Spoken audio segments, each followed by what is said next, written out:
Bonjour, je suis Vincent et aujourd'hui en fait on va traiter de la retouche de peau. Je vais vous montrer qu'il y a une manière en fait très simple aussi de retoucher la peau sans forcément avoir besoin d'aller chercher le split frequency. Pour cela, on va faire une comparaison entre les deux pour que vous puissiez bien voir la différence.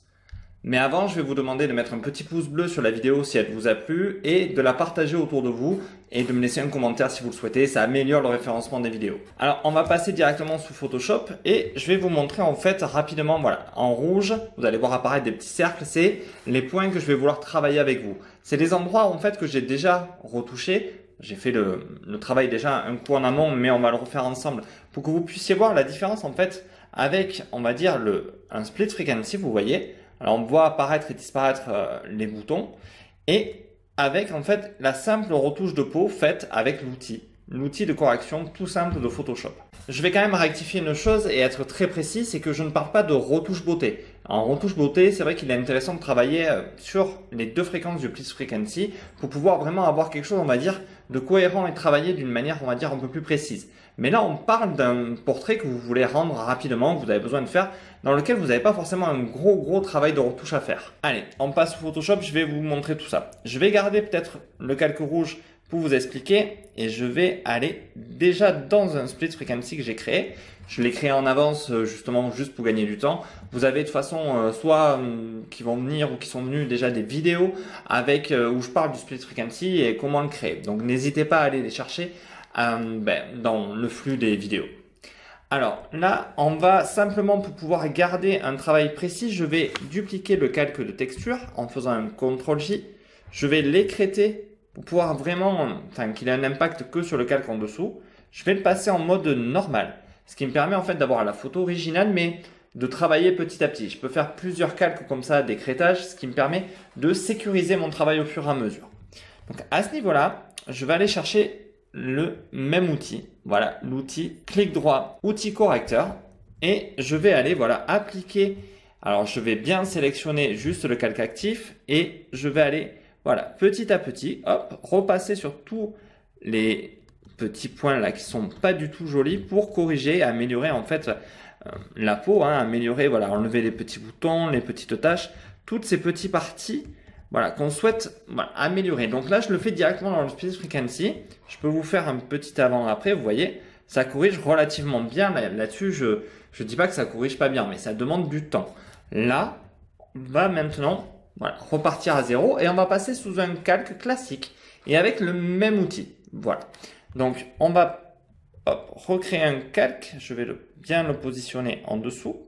Je vais fermer le split frequency, voilà. Alors, on avait le calque à la base sur lequel j'avais travaillé, mais je vais le faire en direct avec vous pour que vous puissiez voir en fait qu'il n'y a pas besoin de se prendre énormément la tête. Donc, je vais chercher calque, par contre, la calque actif et inférieur, et je vais, pareil, sélectionner. Alors, pour sélectionner, vous appuyez sur Alt et vous appuyez sur le côté, ça marque un point de repère et vous continuez comme ça à corriger les mêmes petits défauts que vous aviez sur la photo d'origine.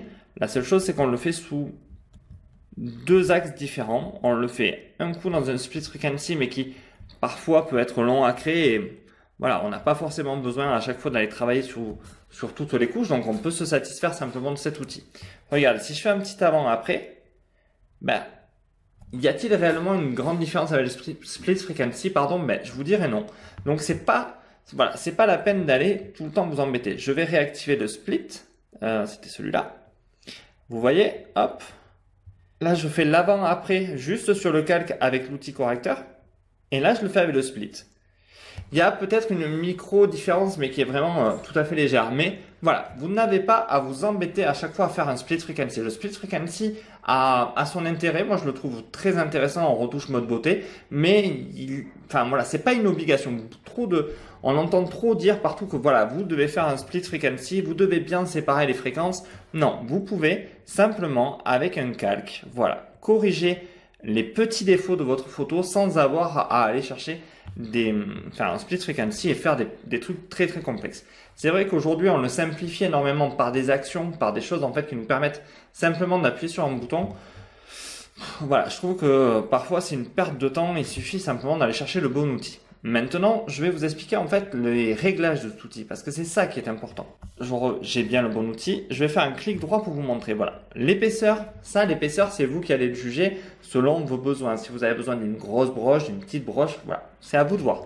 Mais c'est la dureté. La dureté, moi, je la mets toujours à 100%. Pourquoi? Parce qu'il y a des gens qui la mettent, on va dire, à 0% ou à 10%. Mais j'ai toujours remarqué qu'il y avait un petit flou qui se faisait autour. C'est le but, hein. Si votre broche est en bas, il y a quelque chose de tout doux qui se fait autour, un léger flou. Et à ce moment-là, on commence à voir apparaître la retouche.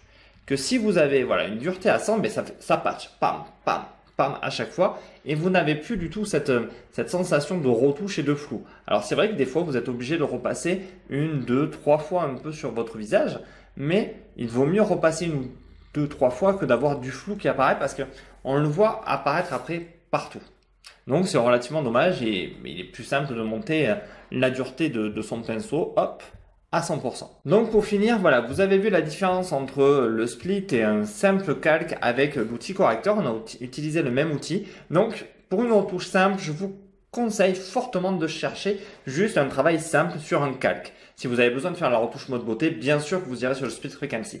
Mais ce n'est pas du tout une obligation. Pensez surtout au réglage de votre outil correcteur en mettant la dureté à 100%, ce qui vous évitera d'avoir des flous au bord et ça sera beaucoup plus propre. Maintenant, je vais vous inviter à mettre un petit pouce bleu sur la vidéo si elle vous a plu, à la partager et à commenter. N'hésitez pas à me laisser un commentaire, à me poser toutes les questions que vous voulez. Je vous invite à aller dans la description chercher en fait vos e-books et vos programmes de formation et je vous dis à bientôt. Au revoir.